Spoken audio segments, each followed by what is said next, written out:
S രാജേന്ദ്രനെതിരെ കൊലവിളി പ്രസംഗവുമായി M മണി. പാർട്ടിയെ വെല്ലുവിളിച്ചാൽ താനായാലും തല്ലിക്കൊല്ലണം. രാജേന്ദ്രൻ ചത്താൽ ഭാര്യയ്ക്ക് പെൻഷൻ കിട്ടും. സഖാക്കൾ കൈകാര്യം ചെയ്യണമെന്നും ആഹ്വാനം.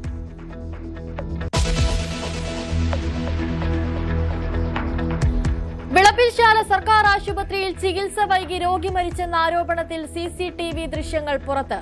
കടുത്ത ശ്വാസതടസ്സമുള്ള രോഗി വാതിൽ തുറക്കാൻ കാത്തിരിക്കുന്നത് ദൃശ്യങ്ങളിൽ. പ്രവേശന കവാടം പൂട്ടി ജീവനക്കാർ ഉറങ്ങിയെന്ന് ബന്ധുക്കൾ.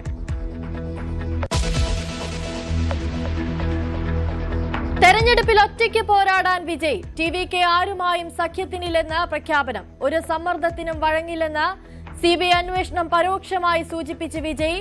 DMK സർക്കാരിനെ ഭരണത്തിൽ നിന്ന് തൂത്തെറിയണമെന്നും ആഹ്വാനം.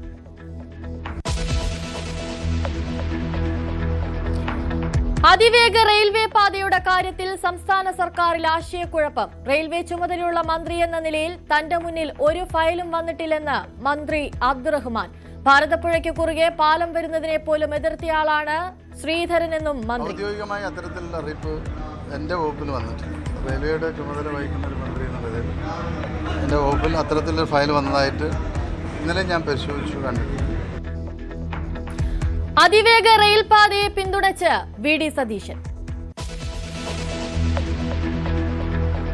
നിയമസഭാ തെരഞ്ഞെടുപ്പിൽ കോൺഗ്രസ് MPമാർ മത്സരിക്കുന്ന കാര്യത്തിൽ അനിശ്ചിതത്വം തുടരുന്നു. 2-3 MPമാർക്ക് അവസരം നൽകിയേക്കും. തിരുവനന്തപുരം മണ്ഡലത്തിൽ തീരമേഖലയിൽ നിന്ന് സ്ഥാനാർത്ഥി വേണമെന്ന് ലത്തീൻ സഭ. TM ജേക്കബിന്റെ മകൾ അമ്പിളി ജേക്കബ് UDF സ്ഥാനാർത്ഥിയായേക്കും.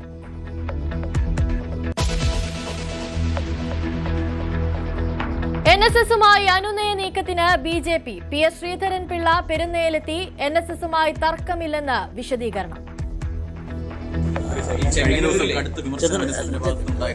അല്ല, ഞാൻ അതിനെപ്പറ്റി ഒന്നും പറയാൻ ആഗ്രഹിക്കുന്നില്ല. NSS എന്നും ബ്ലെസ്സിങ്സ്, അതിൽ ഞങ്ങൾ പലർക്കും ബ്ലെസ്സിങ്സ് എക്കാലം തന്നിട്ടുള്ളവരാണ്.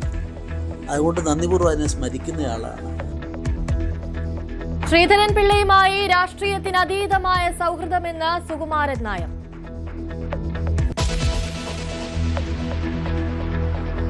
സംസ്ഥാനത്ത് സർക്കാർ വിരുദ്ധ വികാരമില്ലെന്ന് ആവർത്തിച്ച് CPM സംസ്ഥാന സെക്രട്ടറി.